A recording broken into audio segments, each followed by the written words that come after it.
I did start this painting as a live, but obviously through, if you've seen that video, through a few distractions, I didn't want to be distracted any further. And so I thought I'd make a long form content of this painting, completing this one. So thanks for joining. Just a bit of a disaster really. So I just need to go in and straighten up some of these edges. They want to be a bit more precise, and so that's what I'm doing here. So it doesn't really matter, like I said on the live, about color, not too much, but I do want nice contrast in colors and nice darks. Like I said, so the initial point of this painting was just to show you a little bit more of negative painting. So it's when you paint around an object and leave that object clear, so that it leaves you with a negative shape. And so that's what I'm doing here. So I've not worked very carefully so far, but this part does take a little bit more concentration, a little bit more I guess accuracy. If you know me, I don't usually tend to do anything quite accurate. I'm not into those sort of details, but for this, almost like doing a portrait, you need to get the shapes right, otherwise it's not going to look right. And so I'm just going to add a little bit of interest. So this is almost like a surface that this coffee pot is on. So I want a bit of a shape there and some minor details. So it's quite a small brush really for this sort of work. But let me get some more dark.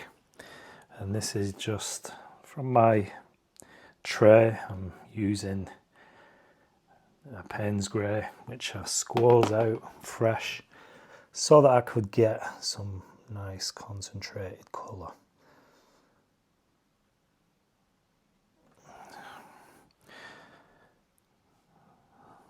So I want a bit of a tabletop, some sort of surface on this painting, so it looks like the coffee's just been served and it's waiting to be drunk, and it's on some sort of surface. I just want to try and get this level. I may use some tape for this actually, just to get even across, so that it looks like it's a continuous surface. But we'll worry about that shortly. Let me just get some colour down and that's all I want for this part. So this does offer a nice contrast with the cup.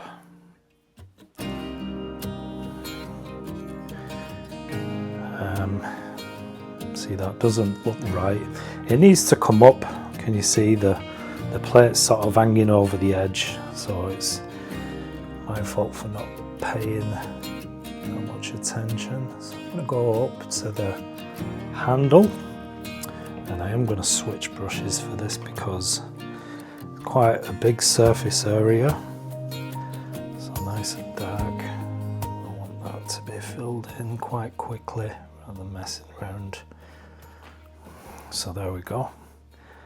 And then just add the same to the other side.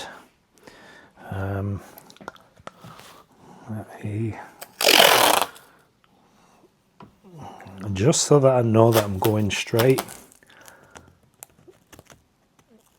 Just a handy little trick,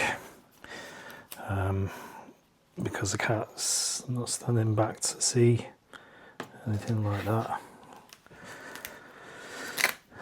So about there will do it. That's fine. And I should have.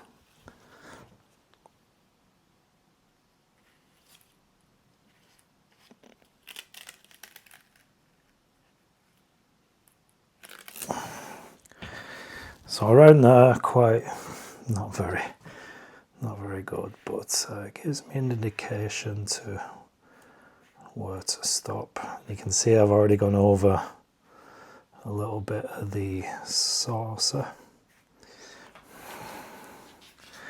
And the shape's not too great either, so I can work on that.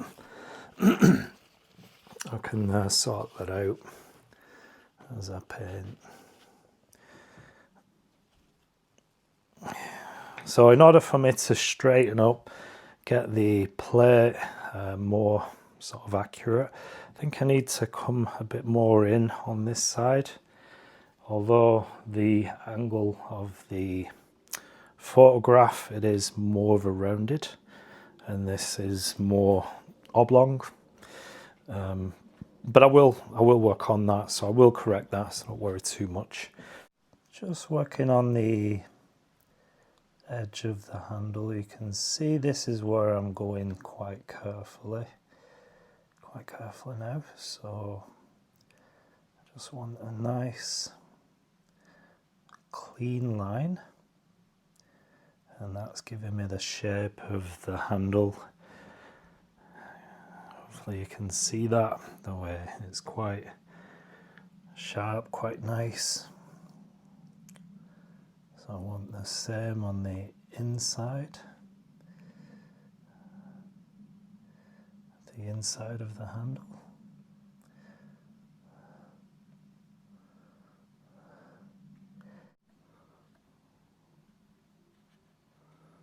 You just got to find what works for you with your hand. If there's places that's still wet, you can sort of do what I'm doing, just going over the top. You could always lean on something, have your hand resting somewhere. But yeah, there we go. So I'm happy with the handle. There's a bit of work I need to do on the shape of other elements.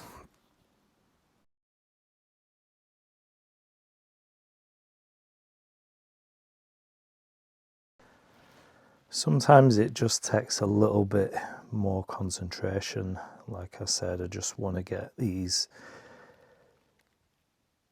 lines crisp and just quite clean. And you can actually use a pen if you're not very confident with a brush, but as you can see, I'm using quite a fine brush, and there's no rush to this at all this stage, and I'm just doing the top of the cup as well. Like I said, I wanted to keep this video because if you've seen the live stream that I started with this, then I don't want to spend too much time, because if you've seen that, then you don't want to sort of spend any more time watching this. So I have edited this video down to as much as I can, and hopefully I've found the happy medium. If you're interested in seeing how to paint a cup of coffee, then hopefully this does help. Let me know in the comment section what you think, if you've tried anything like this, if you're a fan of painting food or anything like that. It's not really something that I normally do. Like I said, I do usually like to paint landscape, if you know my channel by now. So it's just something a little bit different, and I wanted to just do this mostly just to show you the negative shapes, and this comes in handy when you're painting flowers, floral sort of paintings, that sort of thing, then that's where you'd probably use the negative painting more than it's more than normal. So, but it does work well on sort of white cups and that sort of thing.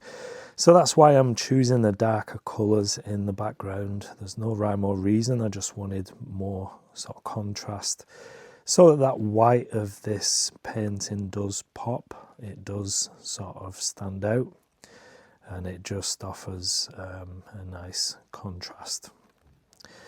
So hopefully you like this one. I do appreciate all those who have commented and liked the video. I do appreciate that.